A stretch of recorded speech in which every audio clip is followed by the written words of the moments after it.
memberi harapan bagi saya di luar penampakan-penampakan yang tadi banyak dikritik tentang kabinet terlalu besar. Itu kan kritik ya. Ini militeristik, saya enggak kritik sih, tapi ya saya melihat pada harapan yang diberikan oleh Pak Prabowo. Justru sebaliknya ya, Bapak melihat ada harapan ya? Iya, saya melihat ada harapan. Sampai hari ini itu masih konsisten oleh Pak Prabowo. Terakhir saya melihat wawancaranya tentang pemberantasan korupsi juga masih kuat tuh dengan SCTV. Oh, yang terbaru Pak, dengan SCTV. Dengan Retno Pinasti ya. Bagus tuh. Iya. Itu memberi harapan. Kemudian pemerintah sekarang eselon 1 dan menteri mobilnya harus mobil buatan Pindad, Maung gitu ya.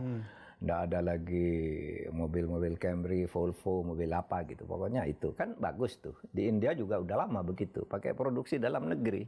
Itu konkret, pabriknya ada dan bisa dipesan dengan segala spesifikasinya. Itu kan bagus. Kemudian ancamannya kepada para menteri untuk tidak main-main dengan uang negara, saya kira itu sangat berarti. Karena itu selalu dinyatakan, dan menurut saya ya mungkin para menteri itu tidak akan berkutik loh mau main-main kalau sudah dinyatakan begitu. Nah, kalau masih ada yang melakukan itu di menteri, berarti ini kendalinya tidak kuat ya. Artinya orang bisa mengatakan nanti Pak Prabowo ini kurang kuat mengendalikan itu. Tapi sampai hari ini sudah seminggu ya, dilantik 9 hari, menurut saya masih bagus. Kita tinggal nunggu ke depannya. Gitu. Soal wawancara dengan SCTV, saya juga menonton Pak. Di bagian mana yang menurut Pak Mahfud itu bagus? Karena ketika Retno misalnya menanyakan apa yang akan dilakukan oleh Pak Prabowo dalam kaitan dengan komitmen pemberantasan korupsi, Pak Prabowo kalau nggak salah mengatakan begini Pak, nomor 1 kesejahteraan ya akan ditingkatkan ya aparat penegak hukum. Yang kedua lalu pengawasannya akan diperketat kalau nggak salah. Lalu yang ketiga ada digital system akan diterapkan, dan juga termasuk dengan bagaimana meredam korupsi yang bukan hanya kebutuhan tetapi keserakahan. Itu yang menjadi apa? Yang mana yang menjadi semua. Satu, bahwa hakim-hakim itu korupsi itu kan karena kesejahteraannya sangat kecil. Gajinya kecil, ukuran pegawai negeri gitu.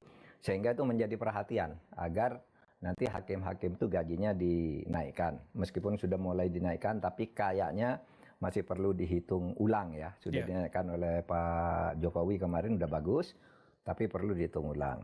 Lalu yang kedua, pengawasan bagi hakim itu dengan digital atau dengan sistem apapun itu penting.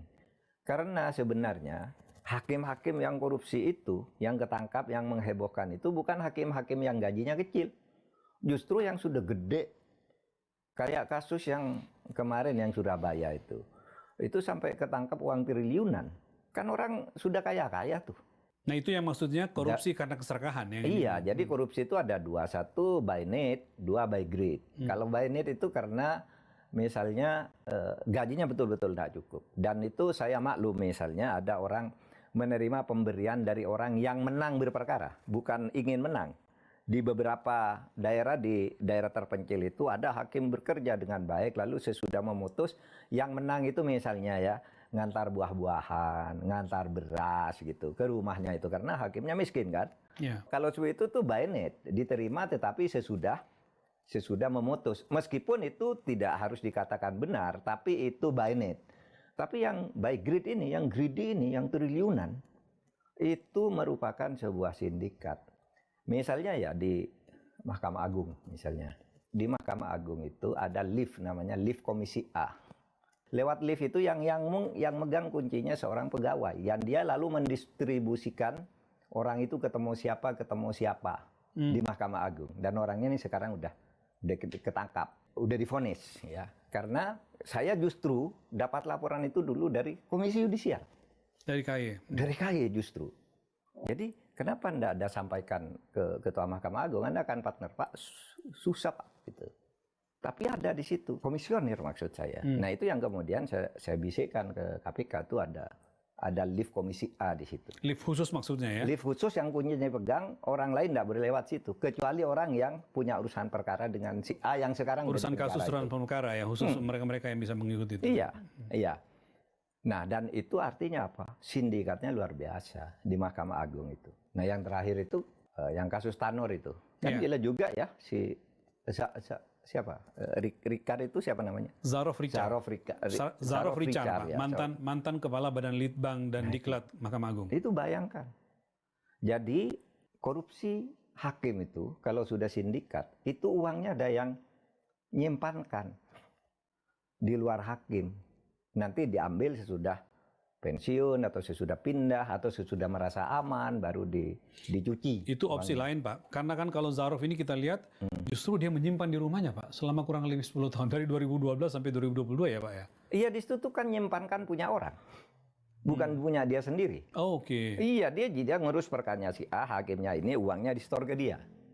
Oh, begitu. Jadi polanya, ini gila ini polanya. Saya sudah sering ceramah loh, pola-pola di mana hakim itu korupsi, lalu uangnya dititipkan ke orang lain, ke temannya, ke sopirnya, gitu. Di atas namakan orang lain dulu. Saya dulu pernah cerita di sebuah tempat. Itu kan dia korupsi besar-besaran. Sampai uangnya terhimpun 47 M gitu, atas nama dia. Ini hakim nih? Hakim. Oke. Hakim, ketua pengadilan, gitu, di Jawa Timur. Begitu ada itu dulu undang-undang KPKPN dulu. Sebelum KPK kan ada KPKPN. Semua harus lapor kan. Nah, uang yang atas nama dia ini tiba-tiba di atas namakan temennya. Karena dia takut kan. Saya kalau enggak lapor kena karena atas nama saya, tapi kalau saya lapor lalu ditanya uang dari mana begini banyak waktu itu. Akhirnya apa? Dititipkan temennya, tapi dia yang pegang ceknya setiap keluar harus saya yang yang nulis ceknya, kamu yang tanda tangan. Nah, begitu dia pensiun, temennya ini lari. Temennya ini lari. Istrinya juga dibawa sama dia.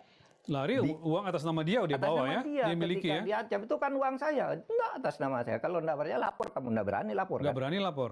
Ketangkap. Akhirnya apa? Dia mati merana. Istrinya pergi, anaknya pergi. Si bapak hakim ini? Iya. Nah, itu cerita yang model-model hakim itu nitip uang ke saudaranya, ke sopirnya. Ya terkadang sopirnya juga main dengan istrinya tapi tidak berani berkutik juga negur sopirnya. Kenapa?